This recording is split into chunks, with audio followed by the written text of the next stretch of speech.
Selamat pagi Bu, perkenalkan saya Bidan Umi yang bertugas pada pagi hari ini. Dengan Bu Silvi ya? Iya. Pinjam bukunya ya Bu ya?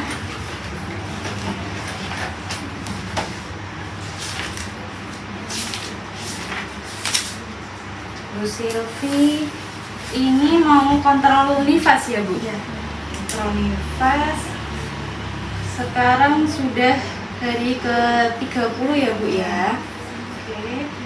Baik Bu, ini pendampingan saya yang terakhir ya Bu ya, setelah saya mendampingi dari ibu hamil sampai sekarang kunjungan KF4 ya Bu ya, nifas hari ke-30.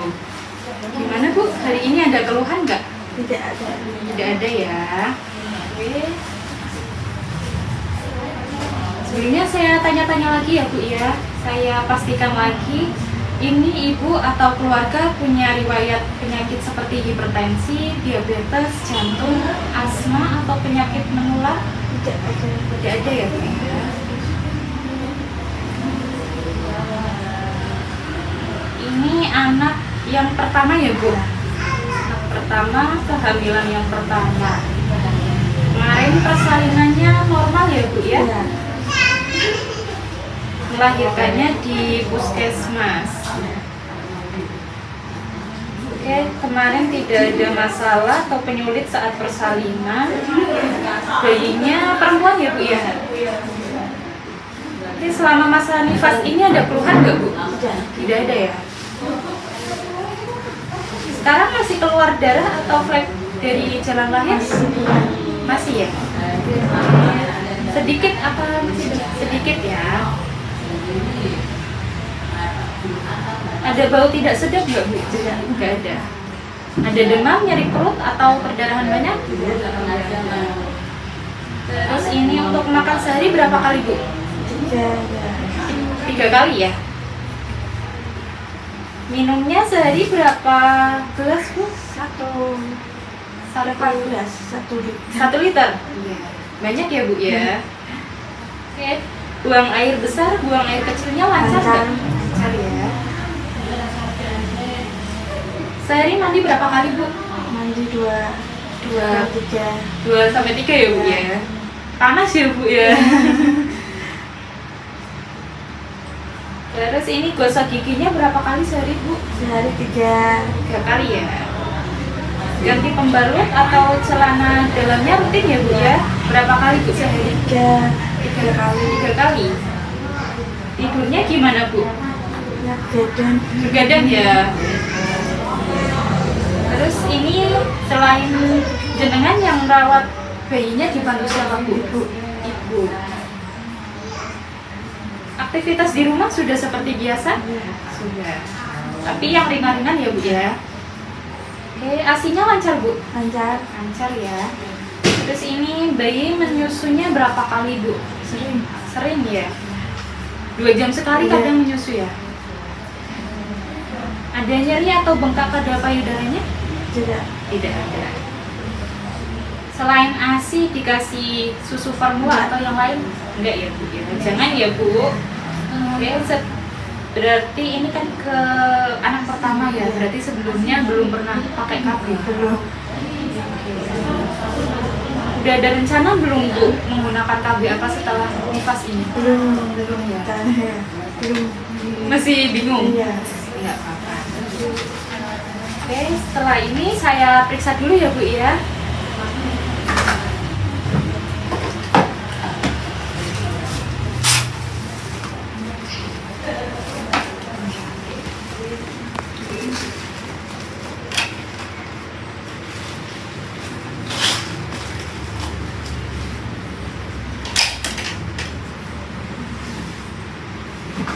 Kalian cek suhu nggak sih? Normal ya Bu, 36.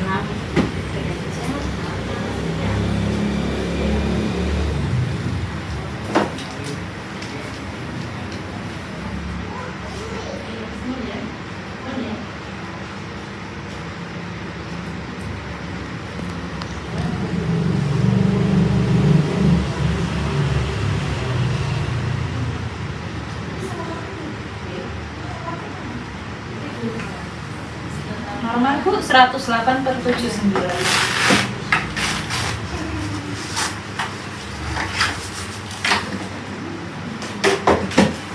Monggo timbang dulu.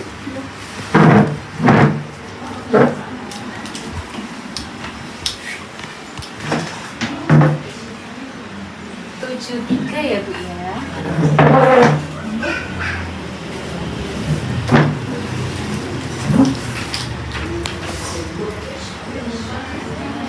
Tinggi badannya 155 ya Bu.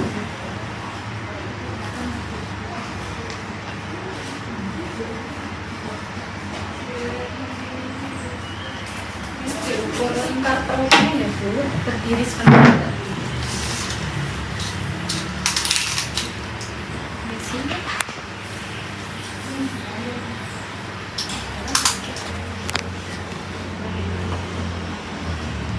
Lingkar perutnya 90 ya.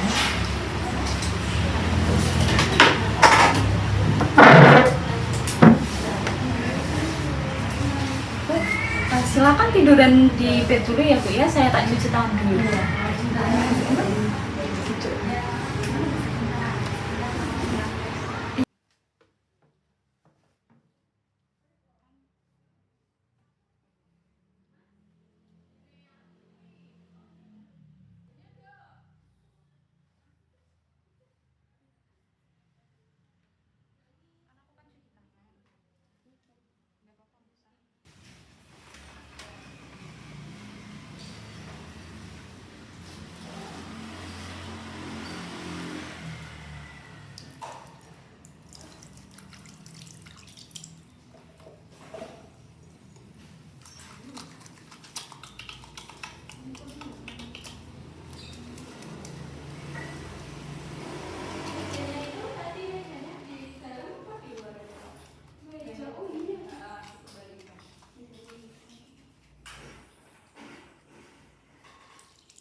Tiga.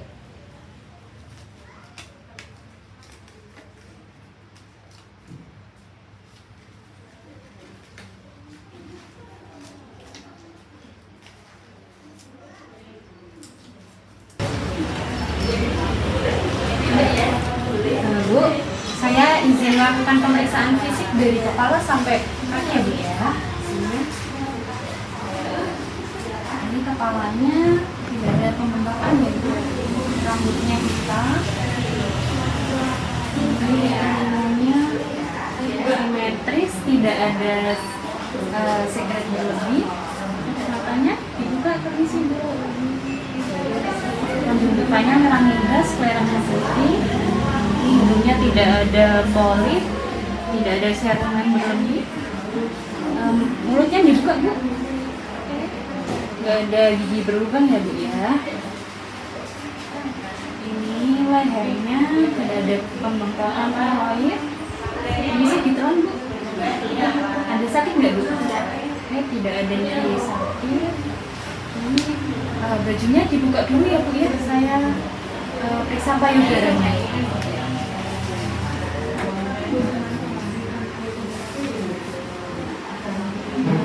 Ini payudaranya simetris, tidak ada pembengkakan.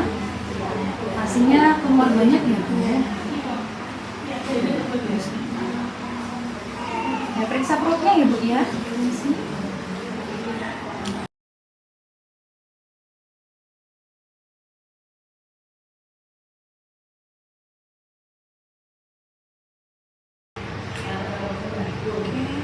Ini TFU-nya sudah tidak terabah ya Bu ya. Kayaknya sudah kembali seperti sebelum hamil.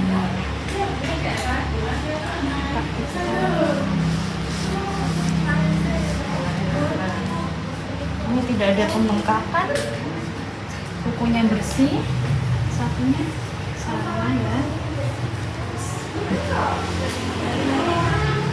Ini sih ya saya buka.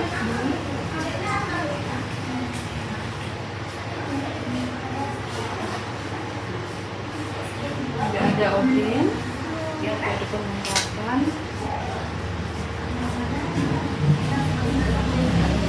periksa jalan lahirnya dulu ya Bu ya. Permisi, kakinya ditekuk. Celananya dibuka ya Bu ya. Permisi ya Bu. Ini sudah keluarganya pemingan ya Bu ya, sedikit. Oke, pemeriksaannya sudah selesai ya Bu ya. Ibu bisa duduk terlebih dahulu, saya cuci tangan dulu.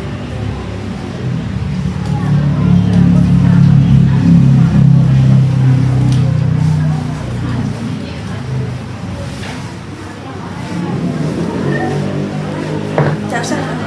Bisa Bu? Bisa.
Oke Bu Silvi, tadi hasil pemeriksaannya semuanya dalam batas normal ya Bu ya. Ini tekanan darah, terus tidak ada tanda-tanda infeksi, pengeluaran nifasnya juga normal. Ini juga rahimnya sudah kembali seperti sebelum hamil ya Bu ya. Oke. Nah, ini saya anjurkan Ibu tetap makan makanan yang bergizi Bu, seperti ikan, telur, daging, tempe gitu. Terus ini minumnya juga diperbanyak lagi Bu, kan soalnya Ibu menyusui kan butuh banyak energi. Terus jangan lupa juga istirahat yang cukup, kalau bayinya tidur, ikut tidur. Terus ini kan Ibu tadi masih bingung ya Bu ya sama KB-nya, nanti setelah persalinan menggunakan KB apa. Nanti bisa didiskusikan sama suami dulu ya Bu di rumah. Ini saya jelaskan, kasih tahu jenis-jenis KB apa aja. Jadi ini Bu, apa sih KB pasca salin itu? KB pasca salin adalah penggunaan alat atau metode kontrasepsi segera setelah melahirkan hingga 42 hari setelah persalinan untuk mencegah kehamilannya yang terlalu dekat. Nah, manfaat KB pasca salin apa aja sih? Ini yang pertama, mencegah kehamilan yang tidak direncanakan. Kemudian memberikan waktu pemulihan rahim. Kan kemarin habis mengandung, masa langsung mengandung lagi kan, rahimnya kan butuh istirahat juga. Terus ini menjaga kesehatan ibu. Terus mendukung pemberian ASI eksklusif. Dan yang terakhir menjaga jarak kehamilan minimal 2 tahun. Terus ini ada jenis-jenis KB pasca salin. Yang pertama metode MAL. Metode MAL itu ini metode aminor laktasi. Ini itu biasanya dari bayinya lahir nyampe 6 bulan. Ini yang disebut KB MAL, metode aminor laktasi. Terus ini untuk cocok untuk ibu menyusui. Terus ini ada KB kondom, bisa digunakan kapan saja. Cocok juga untuk ibu menyusui. Terus ini ada pil progestin. Ini bisa digunakan 6 minggu setelah persalinan. Cocok juga ya untuk ibu menyusui. Terus ini ada KB suntik 3 bulan. bisa digunakan 6 minggu setelah persalinan. Terus ada KB implan. KB implan itu yang jenisnya kapsul, terus dimasukkan ke lengan, bagian lengan kiri, bagian atas, bagian dalam. Ini bisa digunakan segera setelah persalinan atau lebih dari sama dengan 6 minggu. Terus ini ada KB IUD, terus KB MOW.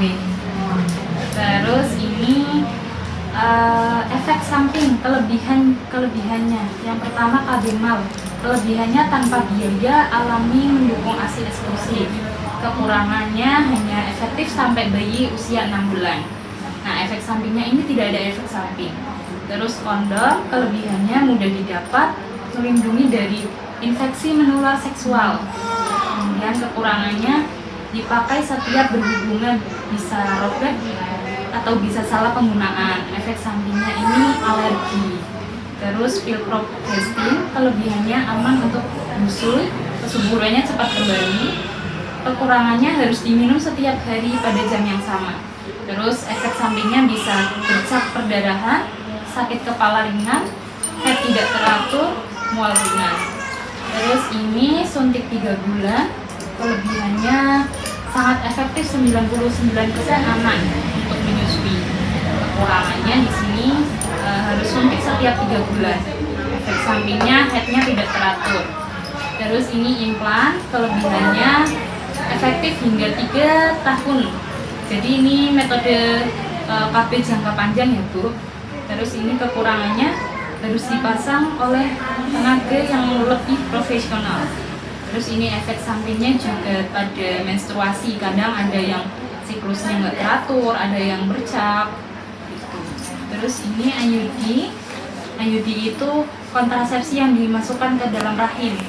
Kelebihannya efektif hingga 5-10 tahun. Terus ini tidak mengandung hormon. Terus efek sampingnya bisa kram atau perdarahan yang lebih banyak. Terus ini MOW. MOW ini disarankan kalau yang nggak ingin punya anak lagi. Oke, ini bisa dibawa pulang ya Bu, nanti bisa disampaikan ke suaminya. Ada pertanyaan Bu? Belum ada ya. Nah, oke, kalau nggak ada pertanyaan, ini saya pastikan lagi ya Bu ya. Tadi ada beberapa pilihan KB yang cocok untuk ibu menyusui, apa aja Bu? Pil sama benar ya Bu ya. Nanti bisa didiskusikan lagi sama suaminya. Nanti kalau sudah ada jawaban, sudah ada pilihan mau pakai KB apa, segera menggunakan KB, datang ke puskesmas atau klinik ya Bu ya. Ini pemeriksaannya saya cukupkan sampai sekarang. Nanti kalau ada keluhan bisa datang ke puskesmas atau klinik. Ini ya Bu ya. Terima kasih Bu.